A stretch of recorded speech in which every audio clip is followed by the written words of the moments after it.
Jim Parker was a high school teacher who spent more than 5 decades amassing the most amazing art collection. I never had a chance to meet him, but I've spent the last few months cataloging the collection and learning about the man.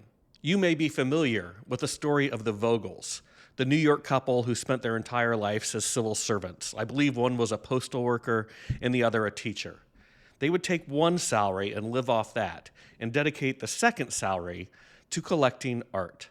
There's a wonderful documentary called Herb and Dorothy. If you haven't seen it, it goes into their story a lot more.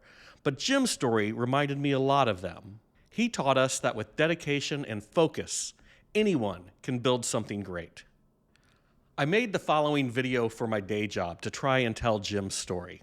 I ended up being really proud of it, so I wanted to share it on this channel as well. So, I hope you enjoy it.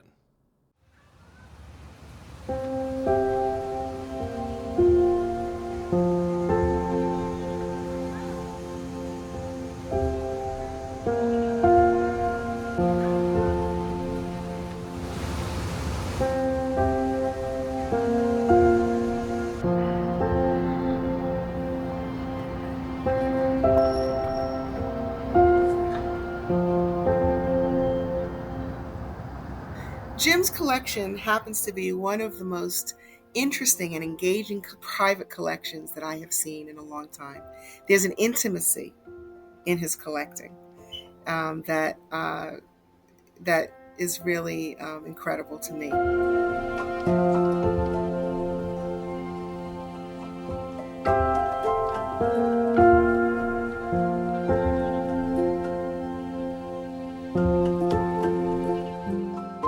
I would say that Jim Parker was dedicated to the preservation and the celebration of African American art. In all of the time that I knew him, I knew I had an interlocutor who I could share ideas and thoughts with related to the art world, related to artists past and present. He was someone who was eager and interested in knowing and learning about what was happening, the latest books, the latest exhibitions, milestones in the art world. He was just someone who I really felt connected to in terms of a colleague and someone who was interested in the world of art that I was interested in. And you notice I keep calling him Parker. That's how our family referred to him. So through, we met many different people, and many different people would refer to him quite differently. There's quite a few people in Chicago that called him JP. And so there were other people that referred to him as Jim, but our family had always called him Parker. I met him through another friend who was a collector and appraiser in Chicago. And then we went obviously over to see his works. And of course, I wore the hat at the time, director. So they wanted director to see his collection, and I did, and was impressed. His collection is a reflection of the sum of his experiences as a human being, as a Black man in America, as an educator, as a person who had an incredible gift in the way that he connected with people. And he was very interested in the narratives that individuals had as it pertained to the world from an interdisciplinary perspective. I should say at this point, it's really important for me to say this, that Jim Parker was a teacher at Kenwood High School. He was not a wealthy individual. He was not someone who you would be the profile of the art collector. So he was really unique and special in that regard, that he was just someone who was employed in the education profession, and at the same time said, this is my passion, this art that I want to collect.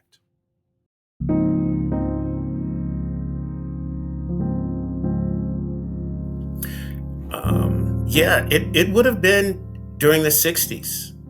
Actually, he would have started collecting my father's work during the '60s, and I'd imagine at that point they called it collecting, or perhaps supporting artists. If you love the arts, I think a lot of people were at art fairs, which there were many of in Chesterton, Hyde Park. There were so many art fairs, and that's how a lot of African Americans got a chance to show their art, because they weren't in galleries. They were certainly not in museums. So there were public settings, street fairs. A lot of people don't even realize that Parker had an art gallery. He started an art gallery over there on the South Side in his condo on South Cornell Street, and we always would joke that it was going to be difficult because I don't think he ever wanted to sell anything. So Parker would probably have art, and he would buy it and probably never really tried to sell much of it, as we now know. The collecting and the admiration of artists and the arts was in his blood, and I think he found it hard to navigate that space. In order to answer your question, I have to back up a bit. I'm a Chicagoan. I was born and raised in the city. I spent my formative years there as a young person, and then I went away to school. I went to school in Atlanta. I went to school at Howard University. I lived in New York for a period. I've lived in various parts of the world, and I now live in the South. I say all that to say that Jim Parker, in some ways, has a similar trajectory, in the sense of having been born in North Carolina, having basically lived on the East Coast, the Midwest. He lived for a while in Japan. He was a world traveler himself, and while his collection is quite exemplary of some of the finest of the Chicago artists, Richard Hunt and Margaret Burroughs and Elza Couture and Charles White and Kerry James Marshall. The list goes on and on. I would say that Jim Parker was both an advocate as he celebrated the importance of Chicago, but he also realized that this was a much bigger world of art and art making. And I think that's what we enjoyed about our friendship. That Chicago was a base. Chicago was a kind of part of the gauging for what else happens in the rest of the world. So he has fine works from California, from New York, from other parts of the country, and I think that Chicago's always important for him. And at the same time, it was a launching pad. It was a great place to be based, and to move from there into engagements and conversations with artists the world over.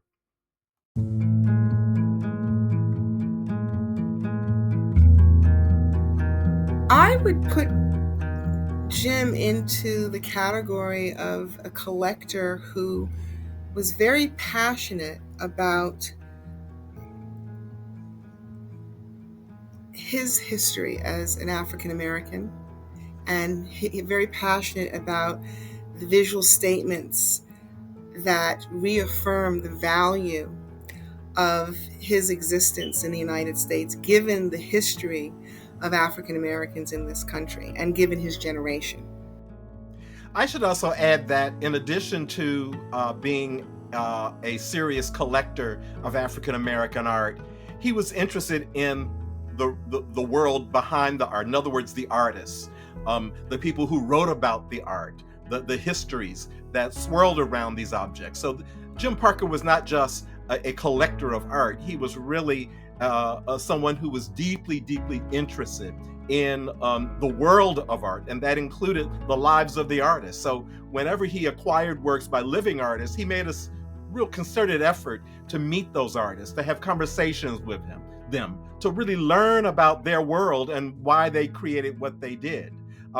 he would marvel me with all sorts of stories about his encounters with various painters and sculptors, and obviously the artworks that he acquired from them. He was also interested in ideas and history, and I think that my transition from making art to being an art historian and teaching art history at Duke University was an opportunity for him to have conversations with me about this history, this fascinating history that is still being untold and unfolded as we engage with the past, when we discover artists or materials that we hadn't seen before. He was really excited and interested in all of that. I thought he thought of himself as a preserving the art, supporting the artist, and also telling his story. It seems as we were both on the same path. It's just for me, it started a lot earlier.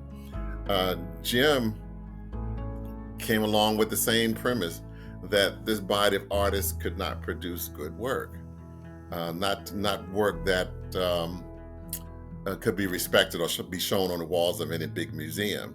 And that just wasn't true. And I think that put him on a path to be his own kind of activist. That's why he served on so many boards. That's why he was involved with the museums, in the community, meeting with the artists, going to their studios. It just fueled him. And not only fueled him from a standpoint that I'm mad because I don't see these works on the wall, but I want to get to learn. And I want to learn from this body of work. And I think that's what he did over the years. And I think Jim, would travel the world admiring art and buying art and supporting artists. And it's evident with his support of museums, his support of young student groups and organizations that were affiliated with the arts. It was just evident that he was in it for the love of art and for supporting artists. I don't think Jim ever bought anything trying to figure out whether or not it would be worth something someday. I think he bought it because he loved it and he was supporting artists. But also he loved having conversations about art, and he loved having conversations about the world and the relationship between the geopolitical and the social political and the historical combination of the human experience, and the fact that he was a globetrotter, an avid traveler, and he really lived, and the artwork was a part of that life and lifestyle. I would say that the most important part of the world of James T. Parker's collection was his deep investment in the history. And when I say that, I mean that the objects that he acquired almost always had backstories. Stories about a really, really interesting artist, where they were at a particular moment when they created a piece, the historical moment in which they produced work. In other words, this is a collection that is not just kind of one-offs and I want this and I want this and I want that. It really has a kind of a logic in terms of a broader overall history of African American art. It goes back to some early works of the 19th century, and it moves forward into the 21st century. And so it is comprehensive in that way.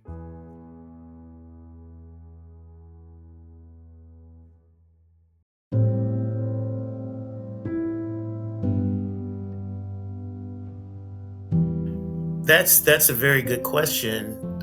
And the reason that I say it's a good question is I don't know that Jim probably ever answered that question, because he was just a very quiet, unassuming person who probably thought of himself as someone who loved art and bought what he loved.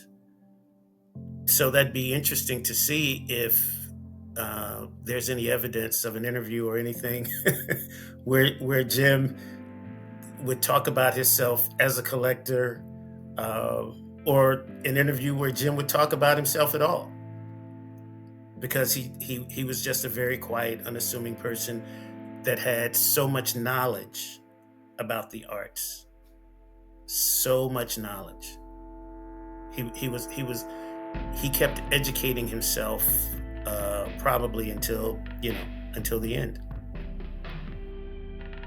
Jim Parker probably understood the historical significance of what he was doing as a collector.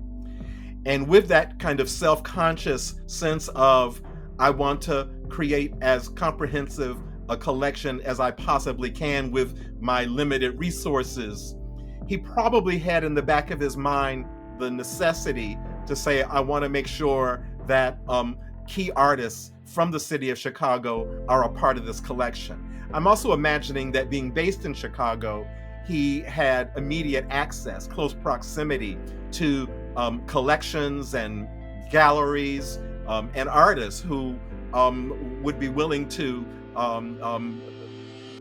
let him acquire their works. So I do feel that Jim, for despite his limited resources, understood his project as an art historical project of collecting. And so I think he worked very, very hard to make sure that he was able to tell as broad a story as possible, and that being in Chicago allowed him to tell that story of African American art in an important way. No, I'm just even more impressed because some of the things I see in his book, I didn't see them in his home, and that could be for many reasons. I knew that he had his walls are probably very similar. His walls was very similar to mine, full of artwork, and I'm sure there were pieces that were in storage, and some of these work were not. I'm even more impressed with what I'm seeing. I wish I could afford all of them, but hey, can't do everything, can't get everything. Again, I always tell people, just collect. Uh, Make sure your mortgage note or your rent is paid, and then the leftover, go have fun, collect, and become a part of this. This what is it? It's an epidemic. But it's a good epidemic because you can see the works on the wall, and they continue to talk to you. James has done a great job, and he's not only that having the work, but also letting people enjoy the work. So, life well done, well lived.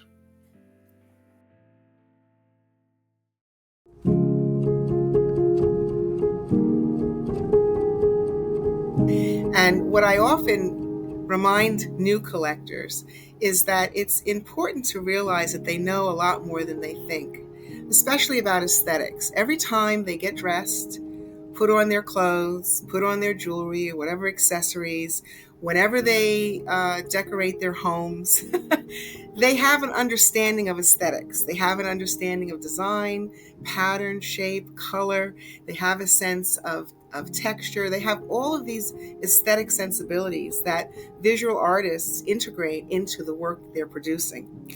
So that they need to understand that there's a relationship to them, how they see the world, and that just as they are as unique as their individual fingerprints, so are their collections, and they should be. So from that place, I always encourage new collectors to go and visit museums and galleries to look. You have to support artists. And support artists not only means collecting their works, but also showing their works. And that's what, I've kind of done. And I think it's important for all collectors, and we're seeing that more and more today, that collectors, their works are hitting the walls of institutions.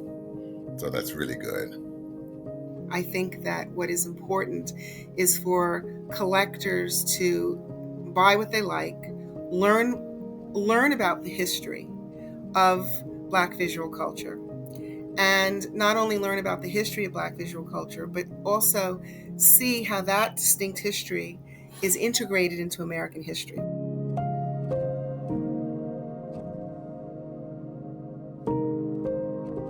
I guess guess I'll end with I'm so glad that the auction house has published a book, because I think that his collection is worthy of a text that can look at the entire collection or most of the works from his collection, and help with, again, what I suggested earlier, which was his desire to tell a story, a comprehensive story about African American art. And so I'm just delighted that there is an exhibition publication or an auction publication that accompanies the auction that will tell the story about this amazing guy who, again, with very limited resources, does something that is quite noteworthy in terms of art history and in terms of preserving and celebrating the genius of African American art. He has put together a consistently strong body of work that he calls his collection. I didn't think anything was weak in the collection. You know, it's a collection of strong work, and each work stands firmly on its own. And that's not the case with most collections. It isn't. It just isn't. I mean, and that's what I thought was specifically very unique about it. That's what struck me when I first looked at it. I think he would say